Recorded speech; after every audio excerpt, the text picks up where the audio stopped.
Welcome, friends, to another exciting episode of A VGM Journey. And I'm your host, The Messenger. The track that we're playing in today's show is Oil Panic from the game Game & Watch Gallery, and it was composed by Yoko Mizuta and Jun Sigita. We've got a very special show this week with a very special guest. Welcome to the show, Mr. Lee Tyrrell from the Sound Test. Hello, Alex. Thank you so much for having me on. It's a huge privilege to be here. I mean, it's quite a big honor to have you on the show. Well, you're a big name yourself in the whole VGM community, and it's been great to see your show just kind of growing and growing ever since you started about, what has it been, like a year and a half now? It's been about a year and a half. Yeah. And it's been growing so well, man, so don't you tie yourself down, you're just as big, and I'm so glad to be here. Well, I'm glad that you're here. It's been far too long since I've gotten in-depth on some of this video game music stuff. I've been out of the game. I've been a little out of the game with having a guest on the show. Well, you've kicked things off perfectly with Oil Panic, because that's an absolute tune. And not only that, but I remember playing that on my show where you requested it. And not only that, using it in the background when I did my little tribute to this show thing on Bedroth's show. You know, I don't think I ever really had the chance to talk to you about that. And it was a good choice to play that song because it's one of my favorites. And just that whole tribute thing, man, that got me feeling a little emotional. Oh, well, man, that means the world to me. I remember Bedroth coming to me and putting the idea to me of doing a little tribute. And straight away, I couldn't get the idea out of my head of, trying to do, a mini episode for you in the kind of style I do. Yeah, I had no idea about it until when the episode came out. And it just, out of nowhere, there was just this big thing for me. And I was like, oh, my God. Well, I think one thing that all of your listeners probably know, and certainly a lot of people in the VGM community, is that you are one of the most supportive people out there of podcasts, of composers, of everything VGM.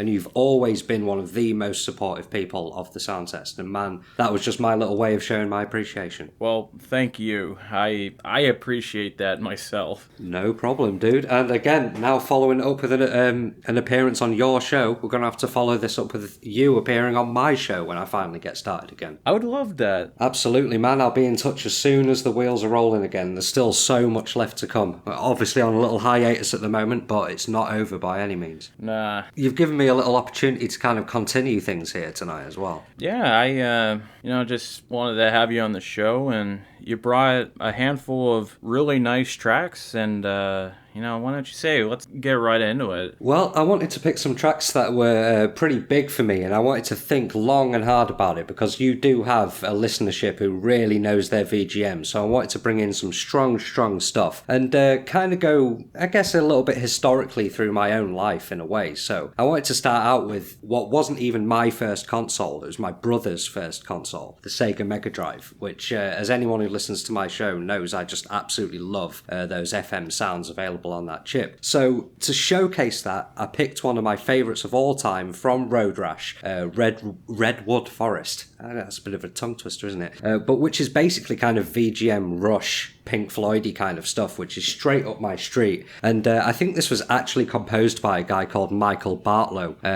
It could be by Rob Hubbard, but Rob Hubbard doesn't remember writing it, so I'm going to credit it to Michael Bartlow. All right, let's give that a listen.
All right, that track that you guys just listened to, that was Redwood Forest from the game Road Rash, and it was composed by Michael Bartlow. At least so I think, because it could easily be Rob Hubbard. But I actually think it's funny that a lot of these old composers from the 80s, like, kind of can't remember big parts of their catalogue. Yeah, I kind of feel like it is a Rob Hubbard track, but... Yeah, because it does sound Rob Hubbardy, definitely in those guitars. Might be some kind of collaboration. Hell, they don't even remember the collaborating.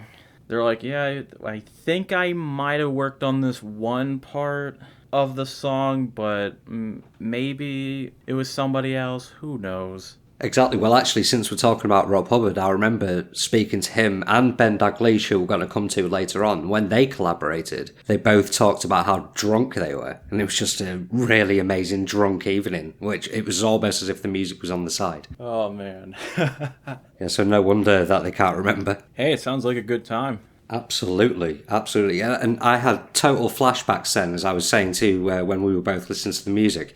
Sitting in front of this microphone, I just had total flashbacks to the sound test and ended up totally taken over there. So I need to be more conversationalist. And I thought of something. We're kind of doing these early first consoles things because we're going to go from my brother's first console to my first console in a minute.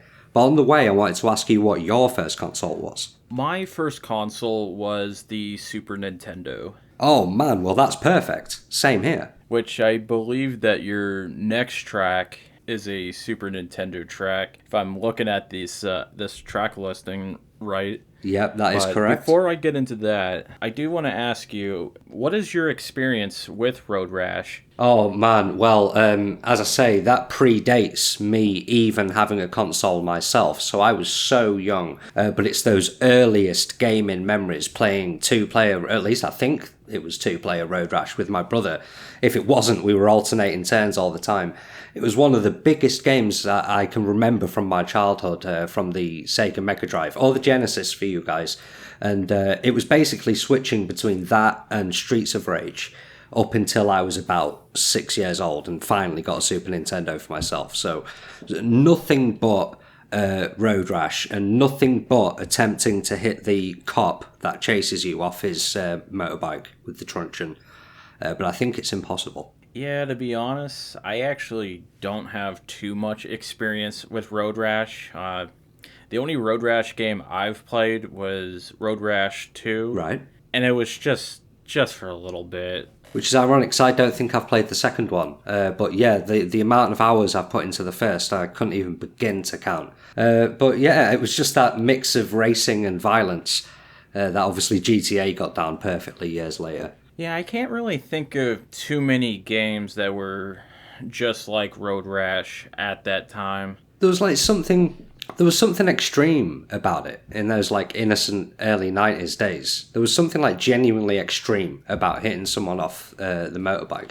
And not only that, but the sound of the music is just so incredible, as you guys will have just heard, that like those guitar sounds sound so twangy, as you put it, Alex, and edgy. It actually really grabbed hold of me as like a 4-year-old kid. I think it's amazing that music can have that kind of impact. Yeah, I think it's the type of music that I think it could turn off some people, but I think it's quite amazing. Yeah, that's interesting. I'm a huge prog rock fan. As I say, I always liken this tune to Rush and Pink Floyd, so it's just straight up my street. I could just imagine Rush playing this. Well, if Rush was playing it, then they would have called it Road Rush. All the years I've been comparing that to Rush, I've never thought of that. God damn it, man. That's a good one.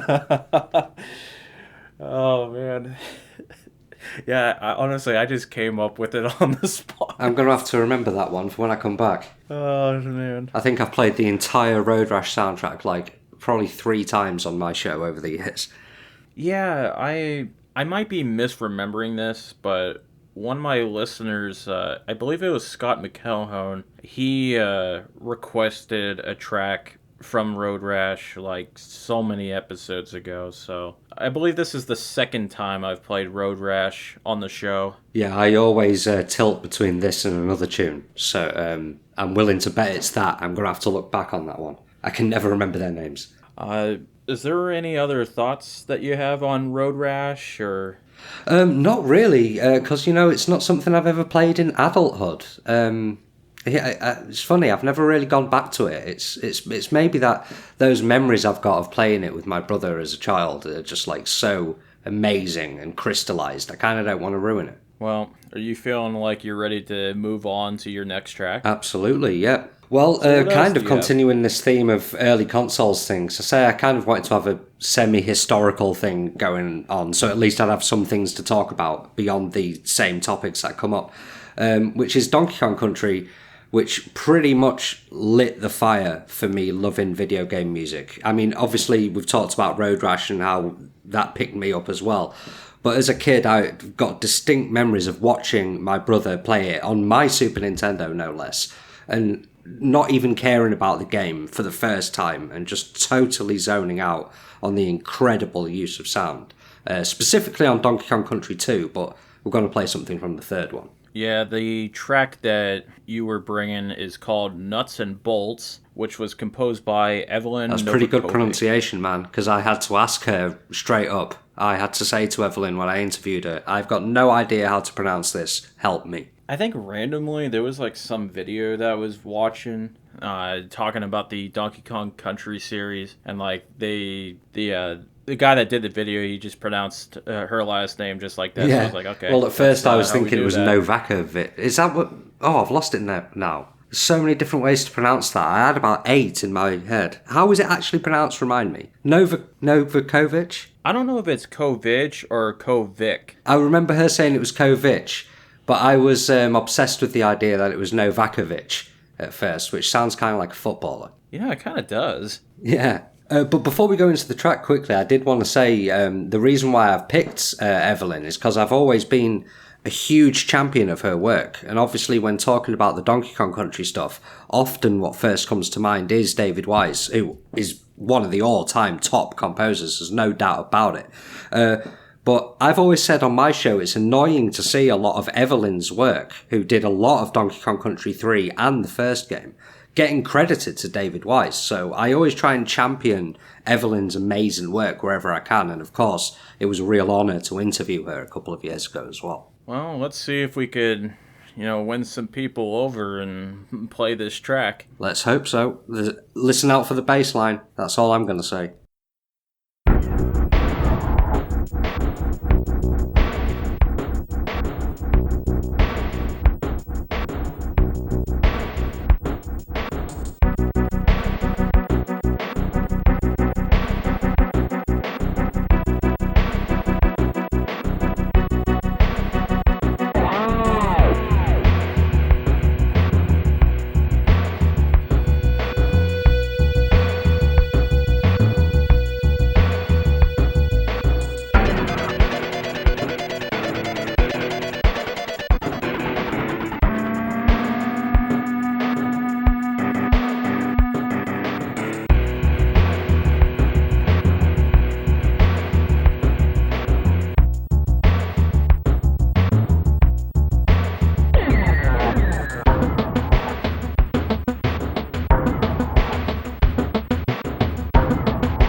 right. That track that you just listened to, that was Nuts and Bolts from the game Donkey Kong Country 3, and it was composed by Eveline Novakovic. There we go. Seems like we're nailing that pronunciation down. It's a tough one. You know what I'm going to ask you.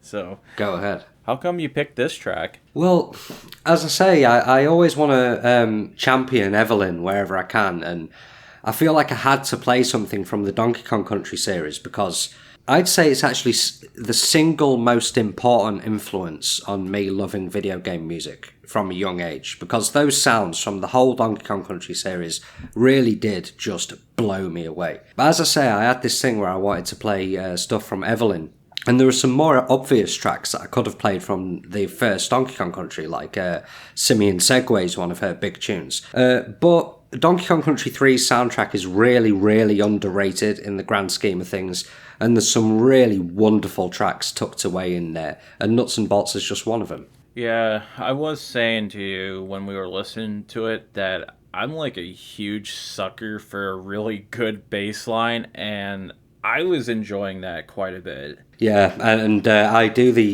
used to do it a good couple of years ago now, where I did little streams where I played bass along with video game music. I never actually learnt that one. I'm going to have to go and put that in a new set and do a new video. And I did agree with you on your comment on that soundtrack being pretty underrated. I mean, it was a pretty tough act to follow Donkey Kong Country 2. I mean, that soundtrack is absolutely amazing. Mm-hmm. And we were saying when we were listening to that music as well that that is my second favourite soundtrack of all time. So yeah, tough act to follow. Absolutely, there's no doubt about it. But yeah, there is some really great stuff tucked away on that third one as well. But for me, that game was one that I never actually owned, and it was one that I always played at a cousin's house.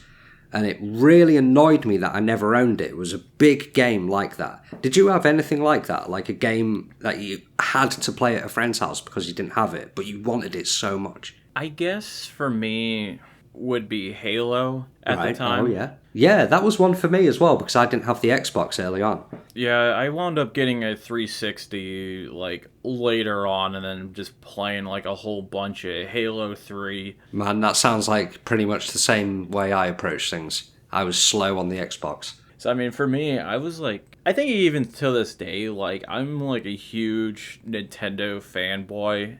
So I was like, oh yeah, you know, I just gotta have like all the Nintendo systems. You know, I'm not gonna do anything with PlayStation or Xbox or anything like that. And then, well, I can't lie, I was always a big Nintendo loyalist, and I was right up until the Wii U. But I have to say, I jumped directly on the PlayStation train, man. I'm a big PlayStation boy. But getting back to Donkey Kong Country 3, I will admit that this is the only Donkey Kong Country game I've never played. Yeah, it's like an elusive gem. As I say, I could only play it for like tiny little bits at a cousin's house. I do have a copy of it. I mean, it's kind of sitting on my shelf collecting dust, I guess, but I will eventually play that game. I remember the game itself being a bit underrated as well. Like, yeah, again, it's no Donkey Kong Country 2, but come on, that's one of the greatest games of all time. Donkey Kong Country 3 is still a damn lot of fun. I guess a lot of people's issues with the game was not being able to play as Donkey Kong or Diddy. That's true. And, like, they were fine with playing as Dixie, but they all seemed to hate Kiddy Kong. Yeah, I definitely wasn't a fan, that's for sure, because he seemed to be playing the exact same role as Donkey Kong anyway. And I don't know, it was just giving this vibe of like, I don't know, maybe this game is for babies or something, which that's kind of dumb. No, I can definitely get that feeling, definitely. But by that point, I was just an absolute Donkey Kong fanboy. I think that was probably my favourite series when I was a kid, like up until like the age of 10 or something, when I discovered Oddworld. And the visuals, I will say, I'm quite impressed with them. Astounding. Yeah, they're so good. I mean, Donkey Kong Country 1 and 2, like, they were both, like, visually impressive games, but I feel like the team at Rare, they really got comfortable with that style of graphics, and, like, a lot of the environments seem to have, like, a lot of detail. Well, I think I might be wrong on this, but I believe that Donkey Kong Country 3 was one of the last games to come out on the Super Nintendo, like right at the end of its lifetime.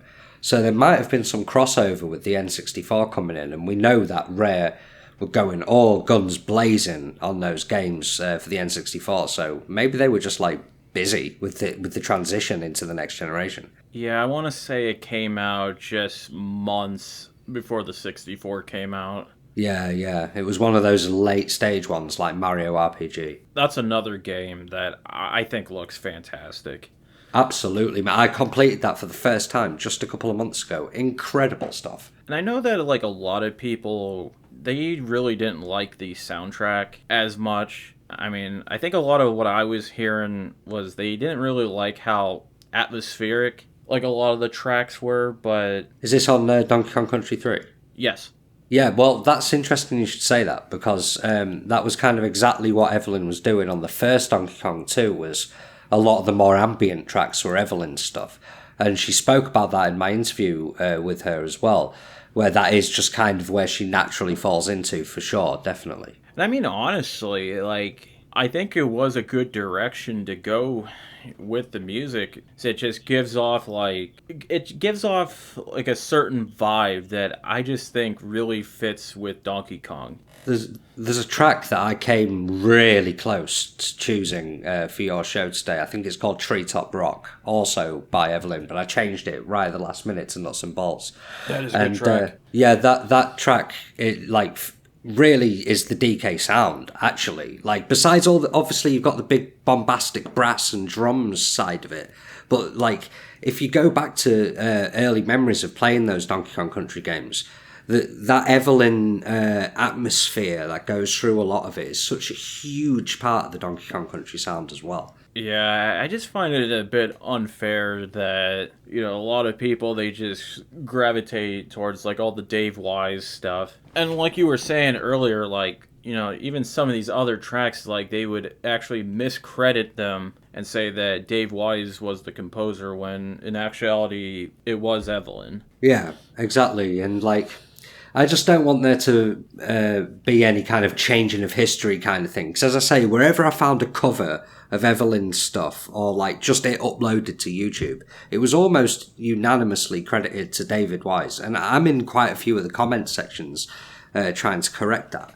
And obviously we should be championing that kind of diversity as well in video game music, where here we have a female composer as well, and crediting it to a male composer. That's kind of strange. Yeah, it is a bit strange. But that's okay. There's no way Eveline's going to be forgotten, because in fact she has definitely got her own massive fandom for sure. You see it in the comments of her tunes all over the place on YouTube. Well, I am going to ask you this, though. Like, is there anything else that you want to say about Donkey Kong Country or Donkey Kong Country 3?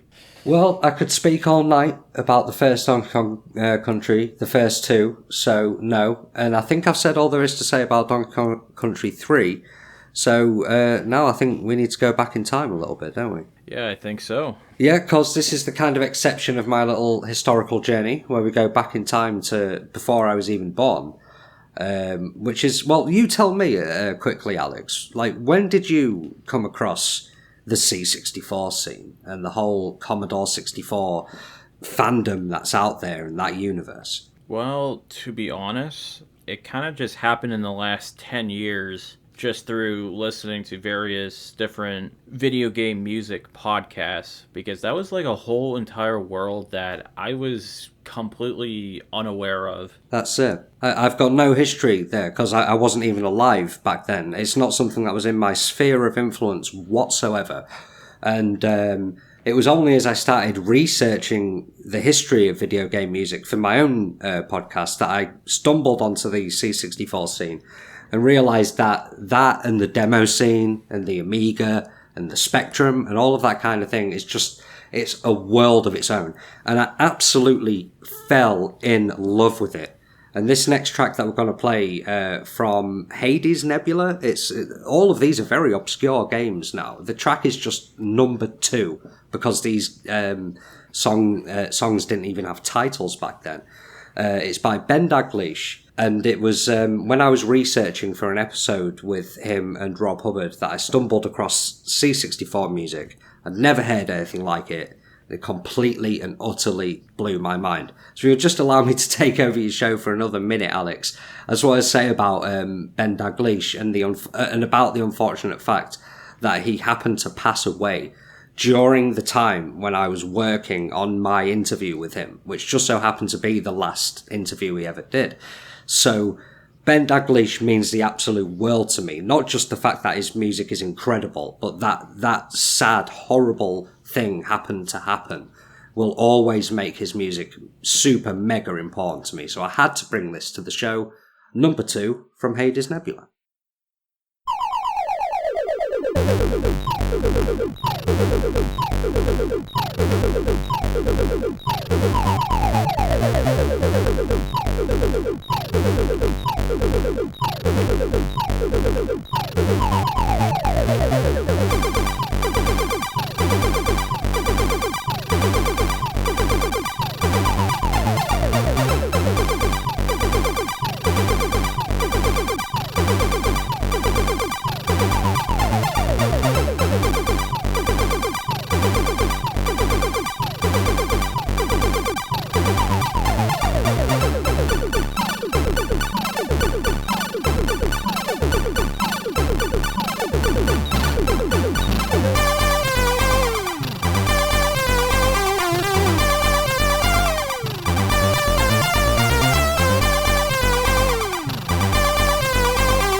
right, that track that you guys just listened to, that was, I guess we're going to call it number 2. Yeah, they didn't have track titles back then. They didn't even bother. It was from the game Hades Nebula, and it was composed by Ben Daglish. And how about that guitar solo? That was pretty amazing. I know you gave me a heads up on it, but I still wasn't prepared for how good that was. There was this really strange thing going on in the 80s where a lot of these old C64 composers, like Jerome Tell, Ben Daglish, Rob Hubbard, Chris Hulsbeck, all the classics. They were all trying to out-guitar solo each other. It's crazy. If you listen to a lot of those old C64 tunes, they always end up turning into a massive guitar solo. And yeah, it is almost as if they were all trying to say, I've heard that, I can do that better. I can put more bent notes in, I could put more quick trills, and it just really got out of hand in a good way. Well, it seems like a lot of our favorite composers, they got their start making C64 music. Absolutely, yeah. I mean, it's there in a lot of the early careers, for sure, and in some surprising examples as well. I mean, to be honest, like, I really don't have too much to say about this game because I've never heard of it, and... No, if you were to turn to me and ask me, like you have with the other tracks, so could you talk about your history, your experience with Hades Nebula? Absolutely not, no. I only know of this amazing track. I have never played a C64 game in my life, and I hate to have to admit that, because I'm pretty deeply embroiled in the whole C64 scene, but I've never sat down and actually played one. It's just all the incredible music. I can't figure out a C64 emulator, my word. I mean, just 5 minutes ago, I lost my Hades Nebula virginity. Like...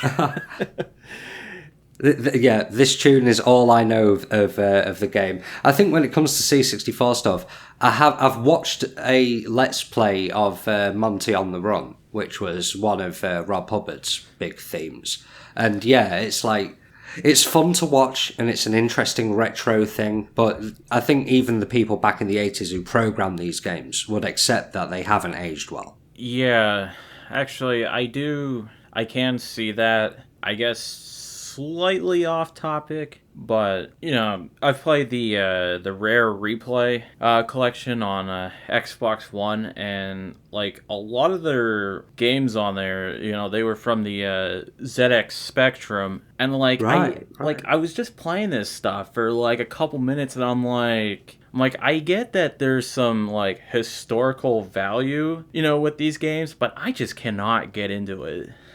Well, now that you mentioned the ZX Spectrum, that's something I always kind of forget about.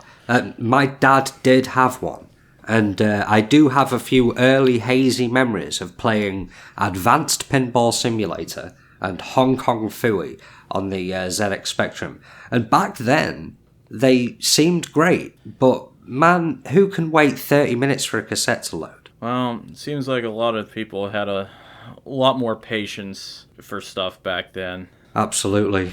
Well, we didn't have the internet to distract us. But it is worth mentioning quickly that this track, as well as like several other Ben Daglish classics, is available completely for free on an awesome album. I think it's called Sid Effects 2. If you search that on c64audio.com, you can get that track and loads more from Ben Daglish in total full quality, totally free. So enjoy. I think I will throw a link to that in my show notes. It's always worth it, man. There's loads of free stuff over there, and anyone who's interested in hearing more from the C64 scene, that's for sure the place to go. So, I mean, we got to do everything we can to preserve this stuff and make sure that it's not forgotten. Absolutely, especially since, as we both have admitted, we've not really sat down and played this stuff, so we need to do everything we can, even if we're not playing it. So, I mean, I'm totally in the same boat as you. Like, this is a lot of stuff that came out before I was born, so... But you go back and listen to some of those classic tunes by someone like Jerome Tell, and there's no denying it. This is some of the greatest VGM of all time. And also like the historical aspect of it and the interesting nature of the limitations that they had to deal with and those rudimentary electronics. You could actually like do a kind of semi-electronics degree just reading about those early VGM innovations. It's fascinating. It is quite impressive with how much they could accomplish with so little. Yeah, 3 channels often, I believe, on the C64. Yeah, they could make that bad boy sound like there was 6 different instrumentalists playing. Fantastic stuff. That's exactly how I feel about Tim Fallon. Oh yeah, Tim Follin's the man, no doubt about it. He did some stuff on the ZX Spectrum that is like alchemy. I've got no idea how he did it. So, oh man, I just got myself just a little giggly right now. Tim Follin will do that to you, man. Yeah, that's a man that always puts a smile on my face, no matter what. Absolutely. I am still sniffing down an interview with that man. I'm not going to give up. Is there anything else you want to say about this track? No, there's no need dwelling on the whole sad nature of Ben's passing away. Just celebrate his fantastic music. We've got a link up to some free music, which is great stuff. And we've talked about preserving the scene, so I think that just about does the trick. All right, so what else do you have for everyone today? Well, again, this kind of naturally falls into place, and I didn't mean for this to happen, but I've got something from Mark TDK Knight, who first made a name for himself through a lot of Amiga stuff, I believe. But he was actually friends with Ben Daglish, and I believe actually learned some of the ropes from Ben Daglish on how to compose chiptune early on. And TDK has gone on to just be one of the most prolific VGM names ever. Just if you look at him on Moby Games, his list of games that he's worked on is so diverse and unbelievable. He's done loads of stuff on racing games. This is from a racing game called CyberSpeed. Again, Alex, don't ask me for any impressions about this game because I've never actually played it. All right, I was just lucky. Yeah, I was just lucky enough to speak to TDK for 3 hours. He's one of the most friendly and most talented men in the VGM industry, and there's no doubt in my mind that he is quite simply not spoken about enough. So here's one of my absolute favourite tunes of his, Cluffy Flouds 2.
Alright, that track that you guys just listened to, that was Cluffy Flouds 2 from CyberSpeed Unleashed, and it was composed by Mark Knight, aka TDK. And I will admit I'm cheating a little bit here because Cyberspeed Unleashed is like the kind of remixed, remastered album that TDK did of that stuff. So it's not fully authentic VGM, but if you go on the Bandcamp of that stuff, I believe he does talk about using all the original samples and things like that. So it's still nicely authentic. It's too banging not to play. Yeah, actually, I thought it was pretty cool. It was, in a weird way, I thought it was pretty chill. Yeah, it kind of is, yeah. I mean, I think it's referencing some of that dance music that was going on in the British scene in the 90s at the time, because it's called Cluffy Flouds. And there was a big famous track around the time for a band called The Orb called Fluffy Clouds. And there's some similarities in the two tracks, so I think that was pretty deliberate. I'd have to look into that. And they were very much a kind of like chilled out electronic band, rather than like Prodigy who were in your face. So I actually don't really talk about it too much, but I do like a lot of those pretty chill electronic types of music. I don't really play too much of that kind of stuff on this show, so this was really nice. Oh, that's cool. That's cool. I'm glad to hear that. Because I was hoping I could bring some little novelties. I definitely didn't want to accidentally bring some stuff that you've played lots before. Hey, I welcome all kinds of different music on this show. I like to have like quite a variety of different sounds and styles. And I don't think you can avoid that as a VGM fan. I think to be a VGM fan is kind of putting that on your chest, that you are into so many different sounds, because I don't understand how you could be a VGM fan but only into metal VGM or only into orchestral VGM. I mean, I think most people are into this amazing wide church of stuff that goes from the C64 right up to the orchestral stuff of today. I feel like, at the very least, you've got to enjoy electronic music. Oh, for if sure. you're into retro VGM. Yeah, for sure. Like, not so much with the modern stuff, which, I mean, there are still quite a bit of that kind of stuff in the modern scene. But way back then, I mean, if you're into video game music, then you've had to be, like, into electronic music. Yeah. Because, I mean, Road Rash being some of my first experiences, yes, it's like electric guitar, bass, drums, so it's kind of rock sound. But it's still, its essence, it's electronic music. And same goes for all of that Super Nintendo stuff. All of that early chiptune is electronic music, so yeah, there's no avoiding that. And it kind of annoys me if there's people out there who make the kind of distinction between orchestral VGM as being proper. There's proper music. Now video game music is playing proper music. No, it always was proper. It was just played on different things. I mean, there was a little while that I thought maybe VGM was not heading in a good direction, especially with like the AAA big budgeted titles. It was one of those things that in hindsight I was quite wrong about, and that I've actually gone back and listened to it, and I just thought to myself, like, you know, this is actually pretty good stuff. Well, it's always a kind of double-edged sword, because back in the C64 days, yes, you could have all these great guitar solos, but my God, a lot of the soundtracks were completely and utterly unlistenable. But then you go into the orchestral stuff, and that allows for some, some of the greatest VGM we've ever heard, from the likes of Austin Wintory, Gareth Coker, and things like that. But then that too, it does come with the AAA and the boring side of it and the generic side of it, where there are a lot of games out there which have gone so far as to just have unlicensed, copyright-free orchestral warblings over the top that don't mean anything. And that's like really taking a big step back when it comes to video game music. So, you know, yeah, there are pros and cons with everything is essentially what I'm trying to say. Yeah, and I think that was the kind of stuff that I was mainly like, that was that kind of stuff that was just getting thrown into people's faces, and it just kind of set off a bad impression of how things were heading. But I mean, when you like look past like that kind of stuff and you actually just dig in a little bit, like there are a lot of good stuff that people are just not taking a chance on, I guess. Absolutely. I mean, if we're talking about TDK at the moment and stuff like that, I mean, it was really through my interviews and only through my interviews that I stumbled across soundtracks to games like CyberSpeed. And I think a lot about Russell as well, Russell Shaw, who did the music for Fable. He's got loads of soundtracks under his belt from before that, like electronic chiptune kind of stuff that just like honestly nobody would be listening to this stuff anymore unless they played the game. It just hasn't survived for some reason, but it's incredible, amazing stuff, and that's what I think Cluffy Flouds is an example of personally. And I think us being VGM podcasters, I mean, I'm sure that we've probably ran into quite the opposite with stuff where, you know, we're not even really familiar with these games at all, but we're quite familiar with their soundtracks. Oh, absolutely. Yeah, all the time. Like, Persona 5's a big one for me lately, because I think I must have played like half of the Persona 5 soundtrack on my show at this point. Both because it's awesome, and secondly because I had a listener who requested it often. Shout out to Lewis. But yeah, I know that soundtrack like the back of my hand, but I don't know the first thing about the game. Yeah, I mean, there's quite a number of soundtracks where I could say possibly, like, you know, one of my most favorite soundtracks of all time. And yeah, I mean, I'm with you, like, where I couldn't even tell you a single thing about the game itself. Yeah, well, we've had that with Hades Nebula as well, yeah. Pretty much all that C64 stuff. But yeah, I mean, even Donkey Kong Country 3 that we played earlier on, I'm pretty sure I never heard that in-game, ever, because I barely played the damn thing. But yeah, I know its soundtrack like the back of my hand. And actually, I'm just gonna kind of just throw, like, an interesting thought out there. Like, I feel like there's a pretty good chance that, I'm just gonna just throw a year, like, I don't know, like 50 years from now, you know, we look back, you know, into these games, like, are people gonna, like, more than likely just remember the music and not so much the games? I think in some cases that's possible, yeah. Yeah, I mean, I can't really think of, like, specific examples. I don't know, I guess I'll just say like Silver Surfer on the NES. That's a great example. You know, that Tim Follin that again, amazing right? Tim Follin's soundtrack. Yeah.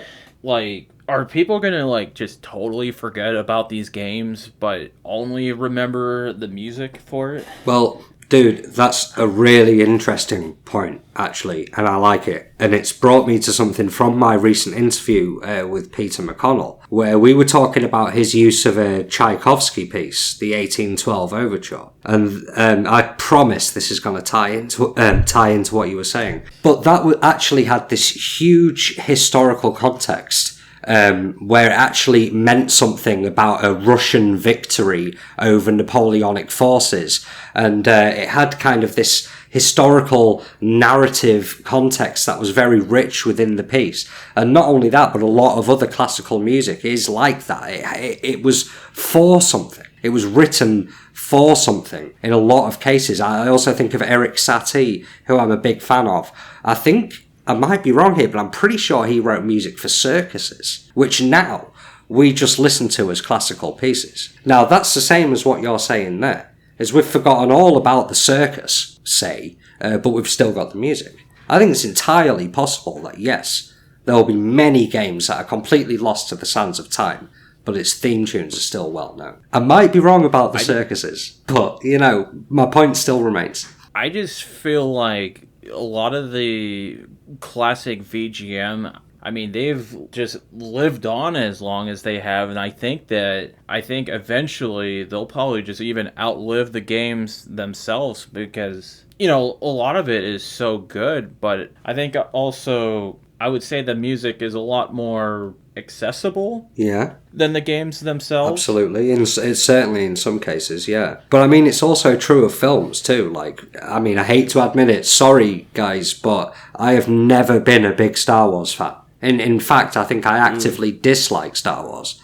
Having said that, there's no way that you can dislike that incredible soundtrack. So for me, I'm doing a lot of listening to the Star Wars soundtrack. no watching of the films. Yeah, the John Williams score is like a huge factor of why I like Star Wars. Yeah, and if I let myself go a little bit, then yeah, I think it could melt me in there as well. That's just, it's only because I'm a big Trekkie, my man. It's that old rivalry. I guess it just also had me thinking, like, man, you know, like the main point of having like these soundtracks and stuff is it's supposed to enhance your experience with the games that you're playing, and I feel like that is the case with a lot of video games. Well, if the soundtrack's not working, it sticks out like a sore thumb. There's no doubt about it. And I think it was C418, obviously, who did the stuff to Minecraft, who said when I interviewed him that music is the most important part to set the atmosphere.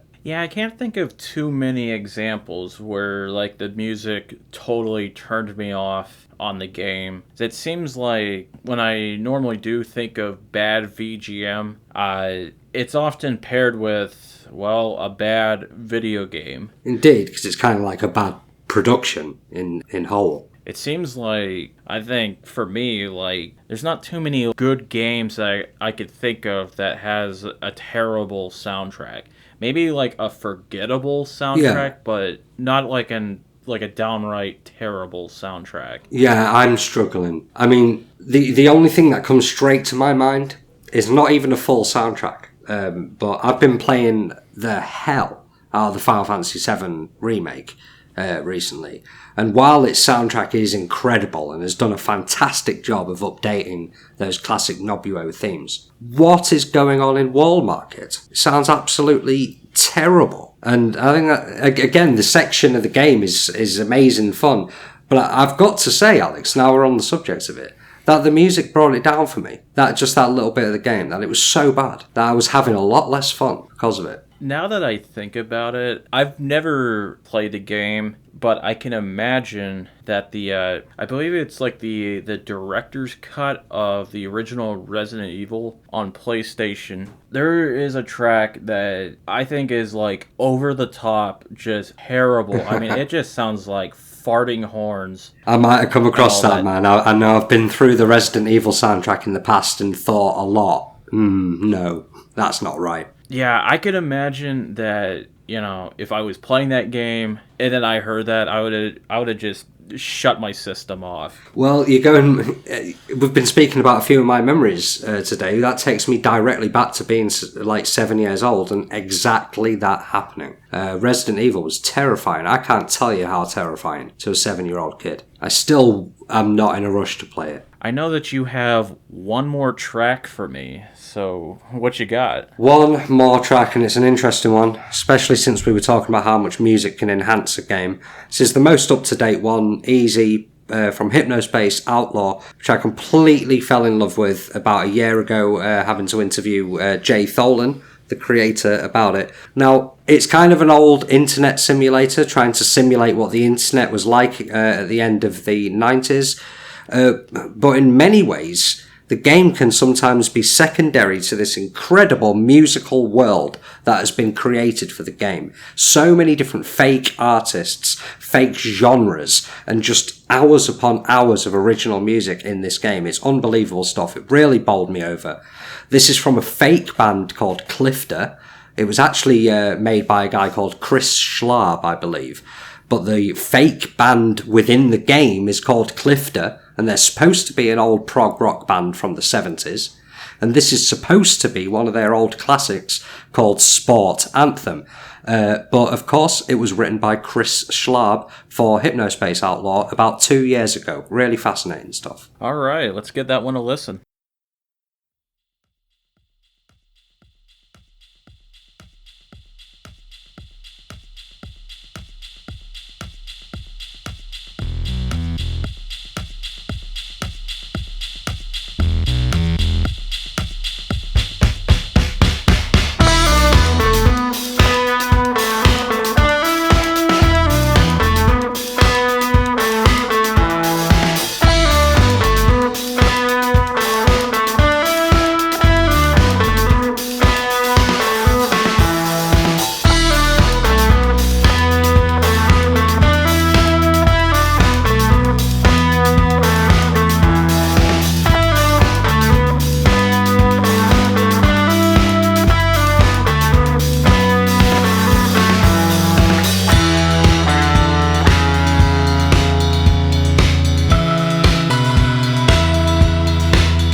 That track that we just listened to, that was Sports Anthem. It was composed by the fake band Klyfta, and it was from Hypnospace Outlaw. Now, I've already rambled a lot on your show today, and I could talk for a long, long time about Hypnospace Outlaw, so I'll try to keep it relatively brief. But I honestly think that Hypnospace Outlaw is the most interesting game to come in the world of VGM in a long, long time. I think it's fascinating what it's doing. Yeah, it's something that I need to check out.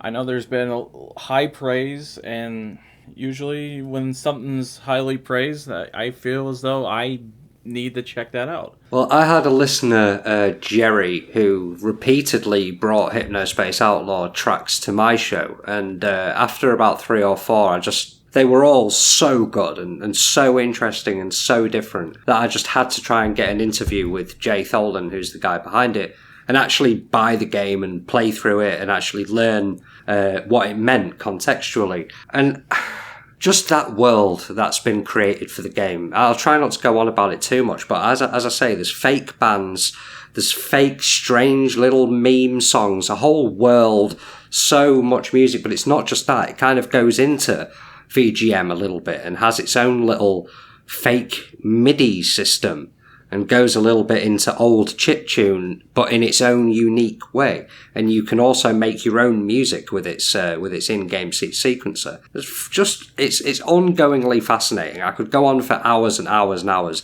but I'm trying to just sum it up quickly. Please check it out, everybody. I know I'm gonna have to. And then check out my interview with Jay Tholen, not just for me, but seriously, because that man lays it all out on the line. And I cannot tell you how fascinating this stuff is. Maybe I should throw that episode on the show notes as well. You know, have everyone check that out. Well, if you're a fan of Hypnospace Outlaw or interested, I don't think you'll go away empty-handed, because, as I say, it's mostly just Jay going well in depth as to this incredible world that is created. I know I keep saying that, but that is what it is. It's a world of music within one game. Yeah, and I should have brought it up at the beginning of the show, but Lee, he is an absolutely, amazing interviewer. Well, I appreciate that. All of his sound test episodes, they're, some of the best, interviews, I've ever listened to for anything. It is top-notch stuff. Well, I can't tell you what that means to Hairman, because I think anyone who's heard my interviews, or if you're going to go off and listen to them maybe, I think hopefully you'll hear the effort that I put into them. And that's purely because of how much I love this stuff and love the guys who have made this stuff, and just want to highlight what's so special about it. And there's so much to talk about. So much. I mean, there was quite a bit that I've learned through listening to all your interviews and just hearing all these stories that I just could never quite imagine, actually happening, and then, they've happened. Well, me too, man. I mean, going through the sound test, there's no way that I started the sound test, planned everything out, knew everything that I wanted to talk about, knew every subject that I wanted to cover. There was absolutely no way. I learned so much as I was going along. And some of these certain composers who I interviewed were so helpful and so friendly, helping to teach me. I feel like I've done a degree course or something by doing this. Well, you have talked to the right people. I mean, what better way to learn about VGM than through the actual people that has created, all these video game musics. The only thing left now is I have to learn Japanese. There's a whole continent of incredible composers out there that I can't speak to, thanks to a language barrier. Yeah, I've never attempted to learn Japanese, but I heard it's a pretty difficult language to learn. Yeah, no, again, anyone who listens to my show will know that I barely have a grasp on English. There's no way that I'm learning Japanese. No way. I have considered getting a translator, though. Paying a translator to get involved. You never know. If we're doing the plugin thing, keep your eye on youtube.com/c/the sound test. I do know a guy that he's pretty fluent in Japanese. And he's got like a real good understanding of it. I might have to hook you up with him. Hey, that sounds good. It's definitely something that I've thought about in the past. I mean, we've spoken a lot about my history with VGM here. One last quick thing. I think Final Fantasy VII is probably my top OST of all time, and I'm obsessed with Nobuo Uematsu. I swear to God, that man is not leaving the mortal coil without speaking to me. Hey, that's a really nice goal to have, and I hope that you could pull that off someday. Hopefully. It's certainly a life's goal. I don't really expect it to happen, but that confidence is going to get me through, goddammit. And a good translator. Yeah, I need to make a goal of talking to just one composer. It doesn't even matter who, just somebody. Now, a lot of these guys are so fantastic. They're so up for it. I mean, we were talking in a break earlier about how long we've gone today accidentally just because you can get into the flow with a certain person. And that happens all the time with these VGM composers. They want to talk. I mean, like I was saying before, like, you know, they have these stories that they want to tell, and I'm sure that there's still quite a number of them out there that, you know, they want to get their story out there. Absolutely, yeah.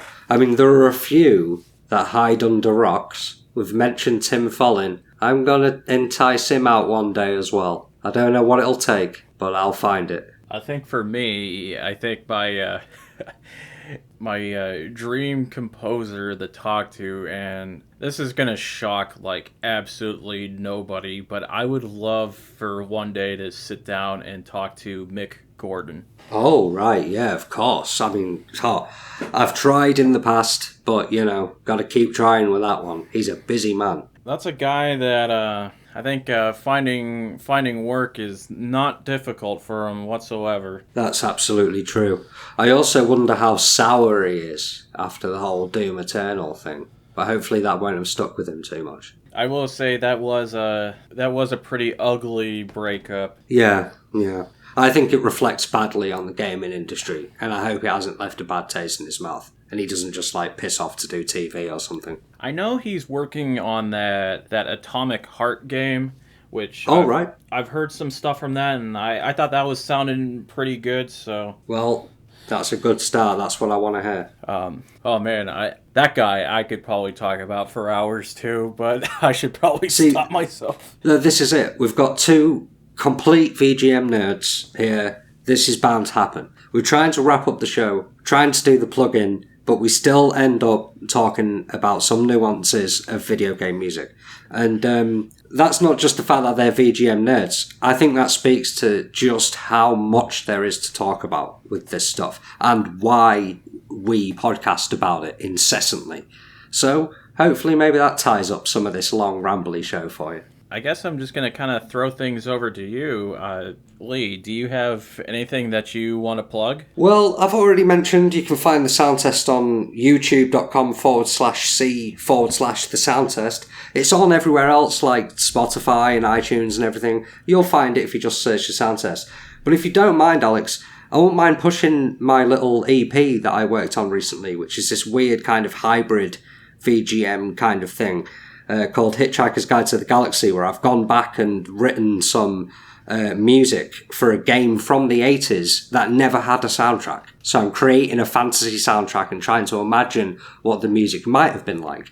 And you can find that if you go to greentearooms.bandcamp.com. And that is TEA, property, Green Tea Rooms. I'll definitely throw all that in the show notes and have everyone check that out. I really appreciate that, Alex. I think that if you're a fan of old school VGM, particularly like maybe Amiga sounding kind of stuff, you'll probably get something out of it. Is there anything else? I believe that's it, Alex. I really appreciate you welcoming me onto the show today and giving me the chance to do a bit of plug-in. So no, I'm all good, thank you.